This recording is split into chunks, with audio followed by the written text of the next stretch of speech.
One of the caregivers to my children saw how hard I was working and stretching myself so thin that she wrote a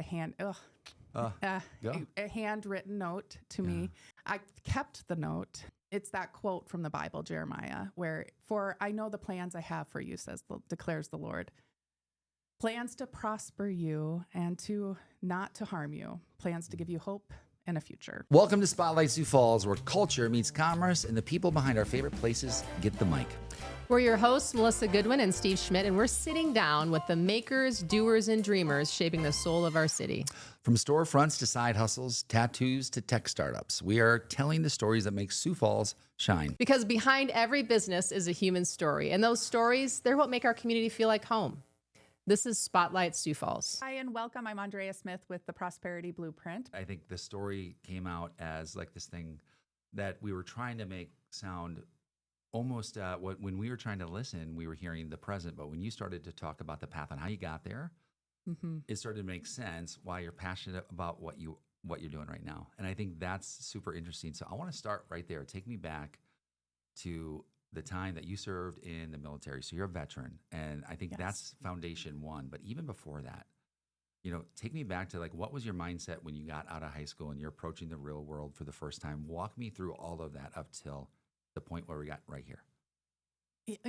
When I first went to college, I was following my uncle's steps because for me, growing up, watching him and his family and his 3 kids and living in the big city of Sioux Falls, South Dakota, it just seemed like a life that I really wanted to achieve. And he was an engineer. So I decided, well, then if to create that life, I needed to be an engineer. Yeah. So I went to South Dakota State University. What a great influence. Yes. Oh, great. I am very blessed with some really great family. Yeah.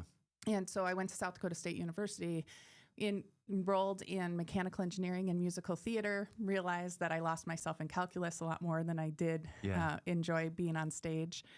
And the rest was I really needed to pay for college. Yeah. So my mom was always a big heart, working very tirelessly in the community as a social worker, and then at the time called the Developmental Center. And we grew up in the church. She also worked for the church at the time. At Custer Lutheran Fellowship. Okay, cool. I love that. So church was very important to you and your family. Yeah, Still is. It is our foundation. Yeah. It's the stories we grew up with. So whether you're reading, and for me, it's Christianity, regardless what books you're reading that actually establish your morality and where you're coming from and the things that pop into your head when you're struggling or we're going to talk a lot about that, aren't we? Or when you're receiving wonderful gifts, those are the stories that pop into my head. That's just where my foundation is. A lot of people have come from different locations a lot of people come from different walks of life. That's just where my foundation was founded. Yeah. Well, it's yours, and this story now is kind of making its way through. I got to tell you, if you're out there listening, you've probably seen Andrea down at Josiah's a few times. I know every time I make it downtown, there's a little knuck high five or a hug, because I think what I'm seeing that you probably aren't seeing, which is the fun part, is I get to see you grow in real time.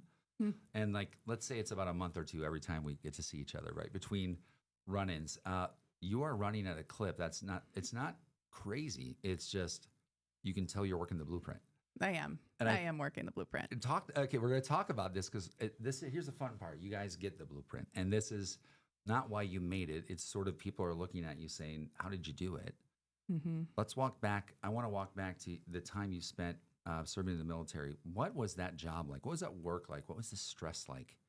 Well, to circle back a little bit, the whole reason why I signed up for the military was that great influences of the people that I had the opportunity to interact with in the military. They recruited me. Okay. It's Smoke, General Corbett, Master Sergeant Carpenter, and Garnett. They were the people that drew me in. It was all about community. And it was something that I really needed in my life at the time.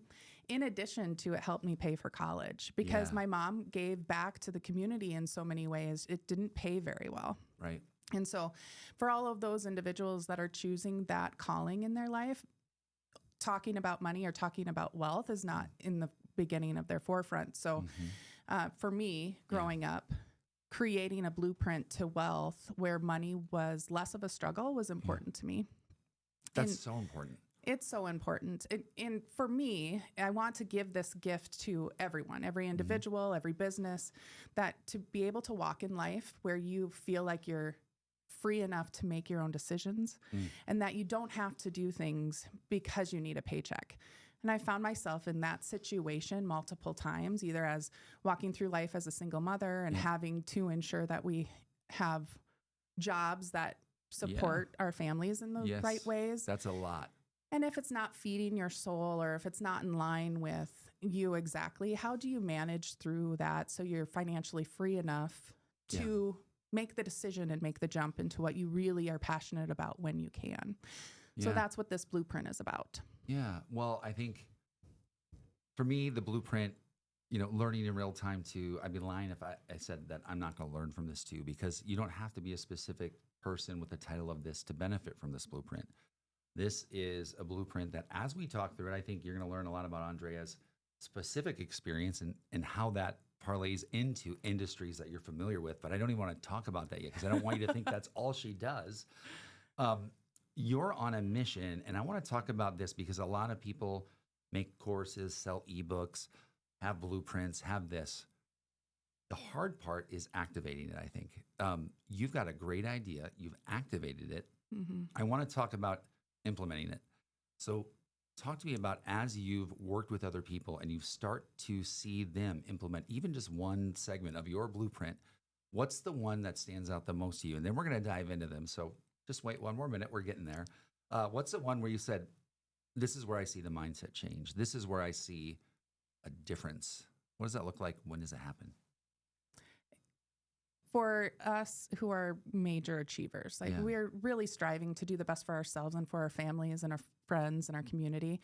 Those of us that are cut from that same cloth, at least my experience, I found that I needed to launch when I was giving everything to the business that I was serving at the time. And what I did wrong as an employee was that they hired me to do a certain job. And that job was X, Y, and Z. And I was giving so much that I was giving the whole alphabet to the business. And it would take away from my family. It would take away from the balance and take away from my time feeding into my spirituality and my community. Now as an owner, I also hire employees for a job. And taking my own personal ownership from that is if that person is doing more or different than the job that I hired them to do, it creates just a little bit of a paradigm shift. Isn't that it sounds so nice though, as a boss to say, oh my gosh, they're overachieving. I love this person. But really that doesn't usually lead to good outcomes, right? Usually I've seen it lead to frustration quickly where people are overperforming and have high expectations of now what's next? Yes. Or just frustration because the hopes of what they thought they could do and the reality of here's your job don't line up. Yeah. And that's frustrating as an employee because you're like, I've got the right ideas. I know how to fix this. They're not listening to me, but really strategic, like how the organization's set up would say that, no, they're not designed to just say, oh, we like your idea. Let's run with it. Yes. When did that hit you when like the moment were you in your car, were you at home and you were like, I know what I got to do? Maybe now is a good time to introduce that, the idea of the journey. Yeah. So I was working in a job that I was giving my everything to. I had 3 very small children. We were moving around a lot in order to pursue my career, but also support them in a way that I could support them. Yeah. And one of the caregivers to my children saw how hard I was working and stretching myself so thin that she wrote a handwritten note to me. Bailey, if you're out there. I kept the note and I kept the coffee cup ever since. And it's that quote from the Bible, Jeremiah, where for I know the plans I have for you, declares the Lord. Plans to prosper you and to not to harm you. Plans to give you hope and a future. And though I thought I would be an engineer, and I was so competitive and I had lost track that the relationship is the most important part. I was competing against my peers. I was competing against everyone in college because I felt that if I achieved those achievers, if I achieved, I would find some like the community I was seeking. I have no idea. I was achieving, and I just had to be the best, and therefore I will win. But what was I going after? Right. And then because of the military, we were at wartime, and the military needed more females in the Signal Corps. I thought that if I went into engineering corps, I would be able to get my professional engineer 1 year before my peers, because I would be able to take the second test for professional engineering in 4 years instead of 5. And I would be then ahead of my peers. But I got enlisted into the Signal Corps. So not my plan, it was God's plan. I ended up getting exposed to all kinds of satellite communications. I was put into into the staff and not leading large groups of people, which great for the leaders who understood my skill set and not the one that I thought I wanted, is that I work really, really well in small, high-performing teams. Yeah. And leading a mass group of people is not my strength. And so because of their perspective, they placed me in the place where I could be the most effective. But I struggled with that because everyone else was doing these other things. Yeah. Again, God's plan. Yeah. This is a recurring theme, by the way. Yeah, God's plan, not mine. And so then we're deploying satellite communication networks. We're redeploying large divisions back to the United States. We are doing really big, complicated, strategic moves. And when on the personal side, I'm having to make decisions on dual military isn't working. My kids would suffer. Do I want to have someone else raise my children, or do I leave and take an opportunity with then a large general national contractor that, if I forget to say it later, I am so thankful to all the people that have brought me under their wing and taught me and given me opportunity. Though it's not where I stayed because God had a different plan for me, I really appreciate the opportunities and the ability to learn from them. So So you've been carrying that pretty strongly since then. I think it's hard for people sometimes. I'll use an example, right? Someone gets sober, they're excited, you know, and it kind of fades away, right? They're going to write a book, they're going to write a blog, they're going to get a YouTube channel. Oh my God, I got to tell everybody about it, right? 2 weeks later, life happens. You've been dedicated to not only talk to people about it, you're betting your future against it. You're implementing it in your business. Yes. We're going to get into it here because this is the unveiling of it, because now this is it in action, right? So I want to go through the basics of the blueprint. You cool with this? Can we spill let's the do beans? it. Okay, first and foremost, tell me the blueprint in 20 seconds. What is the blueprint? How can I benefit from it? And can I implement it today? Absolutely. Okay. So first, let's talk a little bit about mindset. We have to be prepared in order to take full ownership of our actions and our lives. Oh, that's all? You work with owners a lot. And I got to tell you, like I saw you when we were walking in the podcast, you were on the phone with your clients. Your job is to fix problems. And I think that takes, what I said to you, takes a certain kind of person to do that. What sets owner-minded representatives apart? Because you're taking ownership of that. You're not taking it personally. You're balancing the work. But that's where it all starts for you and the clients, is you have to have an ownership mindset, because you even said you have to own your home. You have to start there. Yes. What does that look like? When owners actually hire me to represent their interests, my heart's always in the right place to protect their interests. And sometimes the role that I take on is I get to be the friction, and they continue to get to be the friend with whomever else is on the team that there may need to be some friction. Right. So, and I gladly take that on, not because I like being unliked, but my heart's in the right place. And as long as we are respecting that the role that I'm playing, we're not always going to see eye to eye all the time, but I'm going to say and ask and do the hard things to ensure that we're protecting the owner's asset. We're enhancing the owner's ability to create a return on their investment. We are taking on, as an owner's rep, their financial stewardship of their assets. and of their business if we're consulting on the business side. We're ensuring that we are making the right strategic choices to mitigate their risks in the future, or even on day one, depending on how old the asset is. And we are making sure that all of the stakeholders that are part of that team are in alignment and rowing in this right direction. How do you do that? So let's go through this list. There's 5 things that sets owner-minded representatives apart. I'm just going to read them out, and I want you to comment on each one, okay? Asset protection and enhancement. What does that mean? What do I need to do?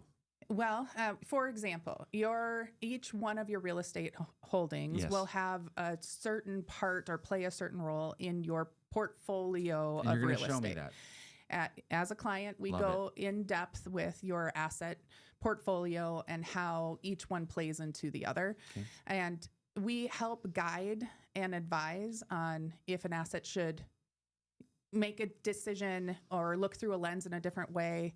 One really quick example of that is you are having an asset that you've been operating out of. You don't know if you should sell it or if you should lease it. And we talk through the different iterations of the portfolio. If we can get it fully leased, keep the asset, but you still actually hold all the risk in that asset and the burden of the upkeep of that asset. Yeah, but you have the equity as well. You have the equity, but if today's money makes more sense to take that money and invest it in a more profitable asset, we run all of that with our customers, making sure that they have all the information to make educated decisions. Financial stewardship, number 2. What does that mean? So we manage budgets. Construction and well, it's called the AEC industry, so architecture, engineering, and construction industry. It's super complicated. And as an owner, when you're building or renovating, you also have responsibility to that project. And most of the time, owners aren't construction or architects, and they don't know necessarily what their responsibility to the project is. An architect and a contractor don't have fiduciary responsibilities to your money. They are most of the time really reputable, integritous companies, but their main goal is to ensure that they remain in business. And you need representation as an owner's rep that understands your fiduciary responsibility and takes financial stewardship to manage your budgets, to have the right fights at the right time, to ask the right questions, to ensure that systems are put in place that you're protected. You're going to also avoid risks. So strategic risk management. You're going to be the lens that avoids mistakes. How, though? I mean, I'm going to make mistakes. I'm a business owner, right? Oh, yeah. So say we're building a very big building and an elevator goes down. Oh, I don't want that mistake. But I've been walking the project for 2 years. And from the moment the elevator started to the time of turnover, I knew that there was problems in that elevator from the very beginning. I'm like strategic risk management is we're anticipating those problems. So now that it's owner's responsibility, well, now I have documented supporting documents that we're going to make sure that we aren't at risk for a new elevator. The things that nobody thinks about. And the interest part is really the part that gets me, is because you're right. Why would a bank look after my money? Why would an architect look after my money? Like, they want my money and they're good people, but they're not going to double check that everything was done correctly to the invoice. They're assuming it was done. And I would have said something if it wasn't. And these projects are big. These are 20, 30, 40, $50 million builds sometimes, even bigger. There's a lot of line items, right? A lot of cash is being dispersed every day to these builders. Seems chaotic. You're going to make that easier for me. It seems chaotic from the owner's view. From those of us that have been playing in this market for a while, it's super complicated, but we've figured out the systems that work to control it. And then if you get an owner's rep on to hire the team in the beginning and negotiate the rules of the game. So there's different delivery methods that buildings can be built under, and there's different terms within contracts. We can ensure that the game is played in a certain way. Ooh, I like that. So the game is like, respect the game, like you're in it, but you're making it easier for the people in a very confusing industry. Yeah, and I liken it to those really, really complicated strategic games where everybody who is playing the game is all on one team, and we're playing against the team or against the game. I like that. And so the game has it's a board that there's multiple different strategic games that you play against the game. And they have a whole board. Maybe some of the board isn't visible to you yet, but each one of the pieces and parts of the team has their strength. Yeah. And when you go to that next part of the board to discover what monsters are there, vampires or whatever, strategic or space aliens against these really strategic games, when we encounter that next challenge, each strength member of your team either takes the lead or supports one another. Versus there's blaming and who's going to do it. It's very much planned out, road mapped out. So when you're hiring a really good owner's rep, they have figured out how to build a team based on the game you're playing. And then when things arise, because they always arise, then the team is willing to help clean off the fan after the shit has hit it. Yeah. So if I'm out there listening to you right now and I'm going to owner's rep, wow, I guess I'd never thought about it this way before. What have they maybe seen today where they've said, okay, I've done it this way. What you're proposing is this way. Have they just gone straight with, here's the construction company, here's the architect, and here's the bank? And there's no real in-between person? Yeah, usually. Wow. So I have an idea. I know I want it built. They go to a builder. Or I have an idea. I can't really get it on paper. They go to an architect. Sometimes those two stage gates then point to the bank. By the time it gets to the bank, the contractor or the architect have provided some sort of leverageable understanding of what the project will cost. The issue with not having the owner have their own representation is that even with that setup, the owner has parts of that budget that may not have been captured. Yeah, so you're right. It's one of the flags that you'll see if the team hasn't been fully assembled is that you'll see a project stall. So you've been trying to get something done for multiple years or for months, and then it just stalls. It's because you haven't created the full team that can get past that next hurdle. How do you get unstuck? Call you? Yes. I mean, for real, if I'm facing we are this. very good. So when I meet new people and they ask me what I do, because it's super complicated in a way, it's so easy for me to describe it like this. I'm an engineer by trade. So I learned primarily how to solve problems, and the rest of my career just taught me how to get shit done. Oh my gosh, you're hired. Yes. That's why the blueprint is there. In the sake of time, stakeholder alignment and systems optimization, I'm going to wrap those together. Stakeholder alignment is the most important part. If I'm looking at this, without that, everything is not going to happen. Yeah, there are some times, and I always recommend in the blueprint that you have an owner's performance requirements, or if on the personal side that you have a primary goal of where you want to be, just visualizing what are you trying to accomplish. And then if you have either a document or a set of documents that show where you're going towards, then you can make sure that everyone's rowing in the same direction. So that's really stakeholder alignment in the strategic game that we're playing against the game. That'll make sure that player A will attack alien in zone 5E or whatever. These are all, it sounds like this is very much language that you use with clients. I mean, yes. And if they want, we can even play the games. I like it. You may as well have fun with it because it's very stressful, right? Real world implementation of all this. I'm jumping down to the, let's talk about how do we implement it, right? So how to evaluate and select an owner's representative. How do you do it? Where do you start? Well, give us a call. Yeah. Give us a call. We'll see if we're the right fit. Essentially, there's a few of us now that do this work. We are primarily focused on commercial projects and business owners. So we have the business consultancy component that'll ensure that you don't get into a debt prison, or we can reshake up your real estate holdings to make sure you're optimizing it. Aliens and debt prisons, and we've got aliens and it's the so fuzzy much fun. monsters. I think in a few of my proposals, I've even said, and we will have fun. I like that. What are the red flags I should look for if I'm looking for an owner's reps? Like, don't work with this one. What should I not do? Okay, red flags for me is, and this is probably because of my history, is that we want everyone on the team to have a full understanding of their roles and responsibilities.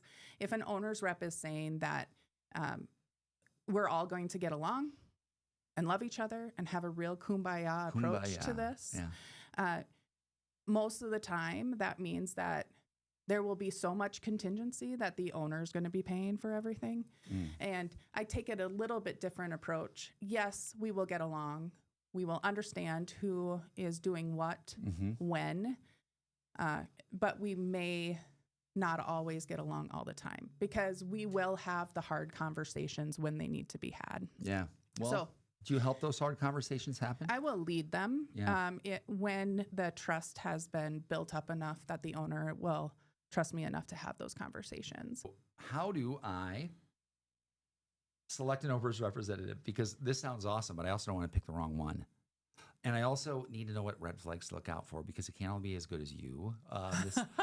So tell me, how do I do that? Well, let's actually reach out to us, see if we're a really good fit for you. And then if not, we are from the mindset that rising tides lifts all boats. And if we aren't the right fit for you, we can find one for you. Yeah. Now, the red flags when you are interviewing owners reps is really try to avoid owners reps that are really like, it's all about the team. And we have a really integrated team. We don't run into issues. We solve the issues together. We put on face masks. We and put, we go it's on all about retreats. kumbaya. And now I love kumbaya. Me too, but the revenue's got to happen first. My 4 things that you need to know, key takeaways for the listeners, is that the prosperity blueprint really starts with a mindset shift. We need to start taking full ownership of your own life and thinking like an owner. You get to create the life that you want, whether it's your personal life or the real life of your business. So first, it's your mindset shift.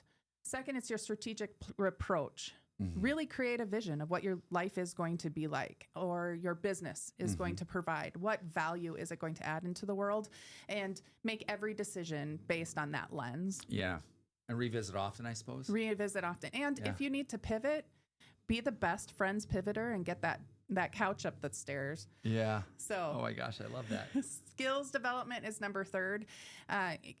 That's why I advocate you need to be an employee before you can really be, not everyone, but most people will need to be an employee and learn from the masters in order to be able to imitate, iterate, and then innovate. Network building, it's all about community in the end. Really cultivate your relationships. Long-term relationships are really important with actual owners, entrepreneurs, other like-minded individuals that want to own their own story and own their own life. Is that what you're doing at Josiah's every morning for an hour? Yeah. Not every morning. Yeah. It just seems like every morning I'm there, you're there too. That's the blueprint in action. Very good. So when I meet new people and they ask me what I do, because it's super complicated in a way, it's so easy for me to describe it like this. I'm an engineer by trade, so I learned primarily how to solve problems, and the rest of my career just taught me how to get shit done. You build. I love these. You've got all these. You can tell there's names of things very specifically that you put together, which is. I want to walk into a story here and kind of let's humanize all of this. You worked with the Furniture Mission. Yes, I love. Yes, this is a fun story. Great mission. Let's talk to us, because now this is the blueprint in action. Tell us. Yes. Well, and this one's really tough because their original partners were, and still are, incredible partners. And they had put together an incredible team in 2019 that was moving towards a path that was going to work. Yeah. At that time. But everybody knows what happened in February, March of 2020, and then the correction in the construction market that happened after that. Prices of wood. And everything. Everything. And the uncertainties. I mean, the uncertainty still feels like it's here. Yes. And I love history. I love military history. I've actually, when that whole pricing correction happened, I went back and tried to buy as many of the estimating books as I could to understand if we've actually gone through that as an industry in the past, and we have. Yeah. And both times it has happened, huge innovation happened in that Which that is crux. Exciting. That's super exciting. So that project, as it was known that day with that team, 5 years, 7 years later, had to change in order for it to happen in today's world. So at that time, that was actually God's calling for me to stand up, pick up your mat, follow me. Yeah. That was that moment in my life when Janine, the executive director of the Furniture Mission, stood up in front of the sales and marketing executives, a huge room full of business leaders in the community, and said, the speaker at the time was talking about mindset. Yeah. Mindset. It's all the things. Saying, and she was reframing it in her mind, and she's been struggling for 7 years trying to get this to go. I mean, the team was struggling against the reality. I get to build this building. And I looked up at her and I'm like, it's so much fun. Yes, you get to build this building. Yeah. Let me help you. And so that's fun. I left the business that I was serving at the time, and I thank God for her. Thank God for the Furniture Mission. She was my bridge. I was very lonely at times. Yeah. Super lonely. And if gender played a role in that, I'm sure it did. Sure. And to ignore that there are differences in experiencing the world based on gender, that would just be a fallacy.